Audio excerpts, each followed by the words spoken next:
Сәлеметсіздер ме оқушылар? Қазір бізде жаратылыстану сабағы.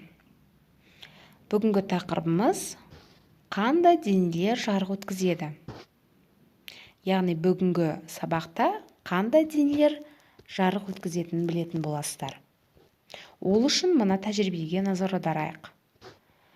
Мына екі стақанда сұйықтықтар берілген. Бірінші стақанда сүт, екіншісінде су. Стақандардағы сұйықтықтарды салыстырамыз, балалар. Бірінші стақан арқылы басқа заттарды көруге бола ма? Ал екінші стақан арқылы ше? Неліктен деп ойлайсыздар? Ойланайық. Сосын жауабымызды салыстырамыз.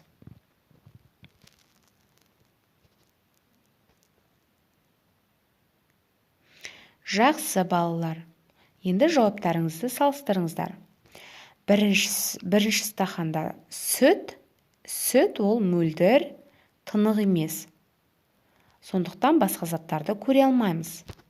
Ал екінші стақанда су берілген. Ол мөлдір, таза болғаннан кейін басқа заттарды көруге болады. Екінші тәжірибеге назар аударайық. Бұл жерде 4 ыдыс берілген. Мына ыдыстардың қайсысы мөлдір деп атауға болады? Неліктен деп ойлайсыздар? Қай ыдыстар мөлдір емес? Ойланайық, балалар.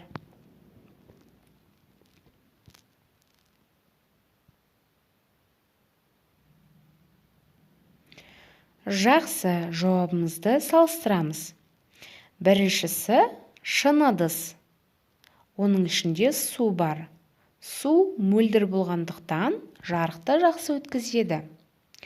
Екіншісі саздан жасалған ыдыс болғандықтан жарықты өткізбейді. Үшінші ыдыс шыны ыдыс болғанымен ішіндегі шырын қызғылт сары болғандықтан, қою қызғылт сары болғандықтан жарықты өткізбейді. Ал төртіншісі пластмассадан жасалған ыдыс болғандықтан жарықты өткізбейді. Есте сақтайық, балалар. Мөлдір заттар арқылы басқа нысандарды көруге болады. Енді мына тәжірибеге назар аударайық. Түрлі түсті сусындар қандай ерітінді жарықты көбірек өткізеді? Қайсысы азырақ өткізеді? Неліктен? Себебін түсіндір.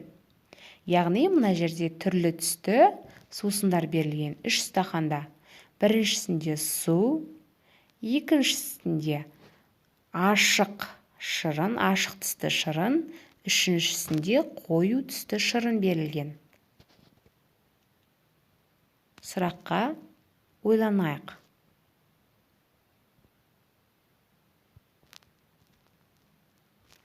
Жақсы, жауабымызбен салыстырамыз. Біріншісінде су берілген, яғни жарықты көбірек өткізеді. Жақсы өткізеді. Ал екіншісінде ашық түсті шырын болғаннан кейін жарықты азырақ, орташа өткізеді. Ал үшінші стақанда қою шырын болғандықтан жарықты өткізбейді. Тапсырма.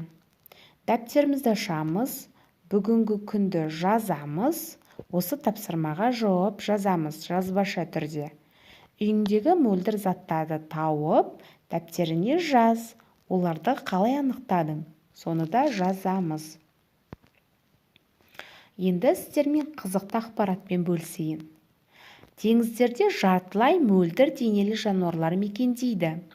Мысалы, медузалар. Олардың қоймалжың денелері судан тұрады. Дене пішіні қолшатыр, табақша немесе қоңырау тәрізді болып келеді. Осы медузаларға байланысты сіздерге видеоролик жібердім.